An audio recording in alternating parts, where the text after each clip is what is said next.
Hello, I'm David Frazier with Investors Monitor, and this is our daily market insights show where we strive to tell you everything that you need to know, but nothing more, regarding factors and developments that are likely to impact the value of your financial market portfolios.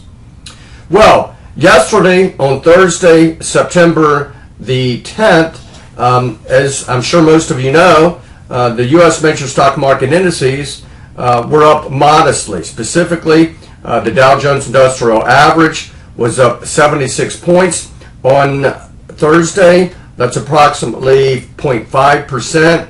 And the S&P 500 index was also up approximately 0.5%. And futures trading this morning on Friday, September 11th at around 8:45 a.m. Eastern Time indicates that stocks will now today move back lower again. For example, futures contracts on the Dow Jones Industrials were down approximately 75 points at 8:45 a.m. this morning, and down approximately 10 points on the S&P 500 index. And this comes as no surprise to me whatsoever. I told our listeners approximately a week ago, I think, on our internet website, in the investment environment section, I think is where I said it, that our short-term trading indicators suggest that stock prices in general here in the United States, is measured by the major stock market indices, will trade in a volatile sideways pattern for a few weeks. And that's definitely what occurred this week, in just really sideways movement with volatility. In regard to today's economic announcements, the only major announcement out today will be released at 10 o'clock a.m. Eastern Time today on Friday, September the 11th, from the University of Michigan, and that economic statistic will be the University of Michigan's Consumer Sentiment and Consumer Expectations Index. And both of these economic statistics have been very reliable leading economic indicators over the past approximately 40 years at least. I've gone back 40 years looking at both of those economic indicators, and approximately 40 years, and they've been very reliable in indicating at least the near-term direction of both the U.S. economy and U.S. stock prices. So that statistic will be out issued today at 10 o'clock a.m. And I expect that the Consumer Expectations Index to decline, to show a decline this month. This statistic's released both mid-month and at the end of the month, and I expect it to be down for the third month in a row this month. And for those of you that are not familiar with that economic indicator, it is a statistic that is derived by calling thousands of U.S.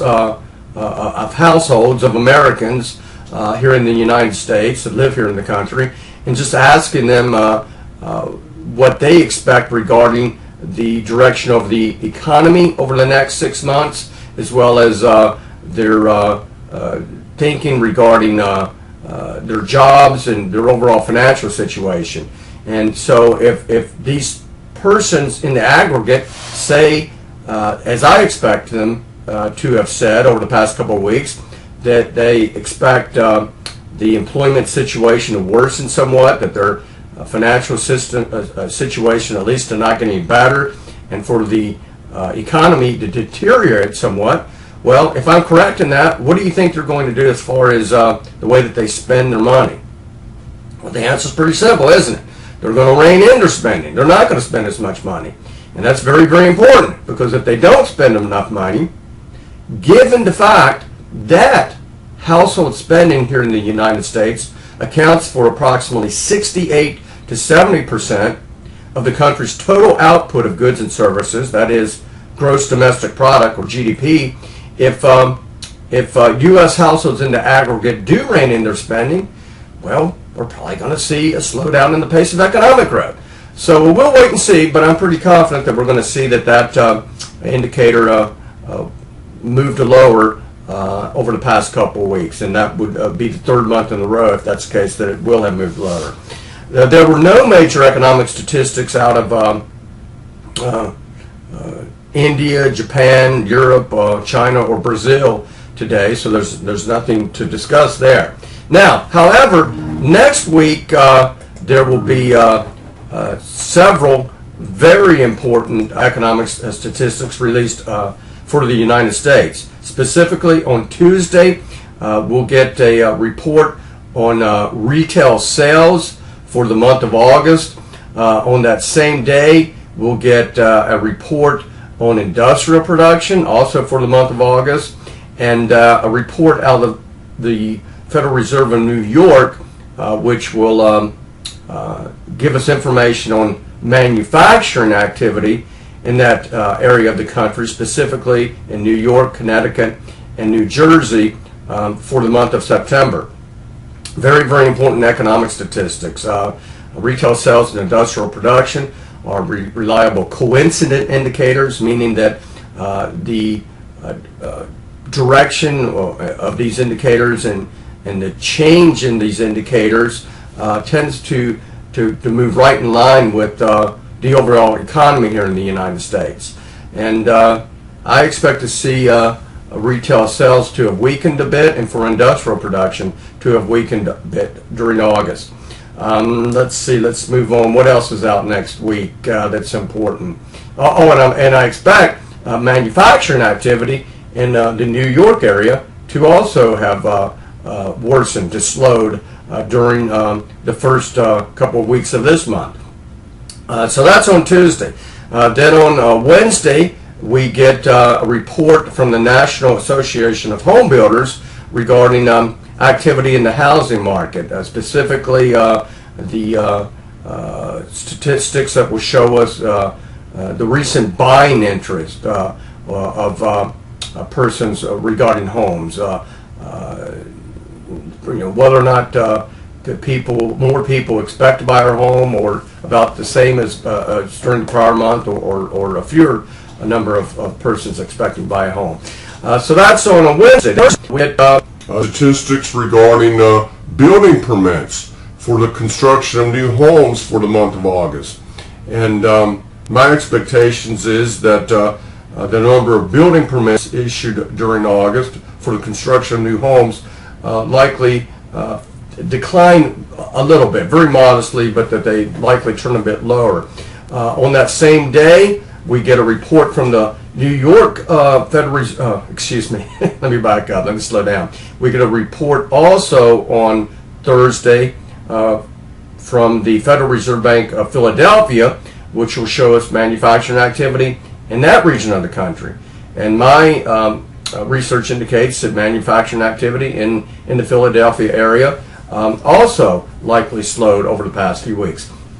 Then that same day, at 2 o'clock afternoon, we're going to get the much anticipated by some people, by the media mostly, report from the Federal Reserve regarding their decisions on interest rates, whether or not they're going to raise interest rates. You know, the amount of talk that's, or amount of time that the media gives to this, to that subject, oh, it's sad. It's sad. It's laughable. I don't know what to call it now. Probably some of you are already reacting, thinking it's sad. It's laughable. It's very, very important. No, it's not very important. I mean, I've done very, very in-depth studies of how stock prices tend to react to the first time that the Fed will raise interest rates after it's kept them at a certain level for a long period of time. And historically, stock prices tend to react almost not at all during the days, weeks, and months that follow an initial rate hike. They do react on the day of the hike because there's so much attention for some reason that folks give to to the Fed's decision regarding interest rates. But unless we're in a very rapid growth inflationary environment, unless that's the case, during periods in the past at least, stock prices, except on the day of the Fed announcement regarding interest rates, whenever the Fed decides to hike rates, they tend to have to react not at all. So this is just, this is just another distraction. It's not something for the media to talk about. It's something for folks at stock brokerage firms to talk about, for money managers at mutual funds and pension funds to talk about. So in my opinion and my experience, it just distracts investors and speculators and traders from what's really important. So having said that, however, here are my thoughts on what's the Fed's going to do. They're not going to raise rates. So there, you've heard it. You've heard my opinion. It's probably the first opinion that you've heard that's been very, very definitive, the straight-out answer to what someone thinks the Fed's going to do. I don't know whether or not I'm going to be correct. Don't really care, because I said stock prices will probably react that day, next Thursday, but over the ensuing days, weeks, and months, it won't matter. But in my opinion, no.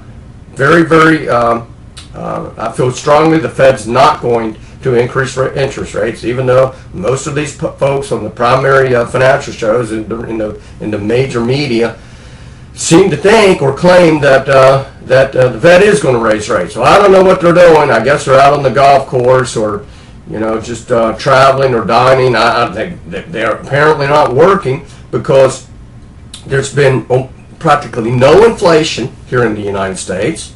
We have sluggish economic growth, and we have less than needed new job creation. So why in the world would the Fed raise interest rates? For what reason? There's no reason for the Fed to raise rates. That doesn't mean they won't. That doesn't mean they won't do it, but I don't see that happening. And then lastly, on next Friday, we get statistics from the Conference Board, a major economic research that's been around for many decades. We get statistics regarding that organization's leading economic index for the United States. And my research indicates that that index declined for the second month in a row during August. So next week's a very, very important week, and just summarizing everything that I've just said now in several minutes, and probably boring to a lot of you folks. I shouldn't say that. It might be boring, but it shouldn't be, because these are the things that matter, and that is economic factors and developments. That's what affects most companies' revenues and earnings. And secondly, the actual revenues and earnings of companies, which we review here on a regular basis at Frazier Research, the providers of Investors Monitor, and geopolitical developments. Those three things: economic factors and developments, geopolitical factors and developments, and corporate earnings. Those are the things that really impact stock prices, as well as bond prices, commodity prices, precious metals prices, real estate prices. It's not all this nonsense that you often hear in the mainstream media. So let me look at my notes here, see if I missed anything. I don't think I have. So let's wrap it up on that note. And that note meaning, what we strive to do here, once again, at Frazier Research, the providers of Investors Monitor, is to tell you everything that you need to know, but nothing more regarding the factors and developments that are likely to impact the value of your financial market portfolios. So this is where serious investors, speculators, and traders come on a daily basis to learn what's really happening around the globe regarding what I just mentioned: the economy, the geopolitical arena, and the corporate earnings, and what's going on in the trading actions in the markets. So I thank you for tuning in, and I encourage you to tune in again this coming Monday. Thank you for listening. Have a good day.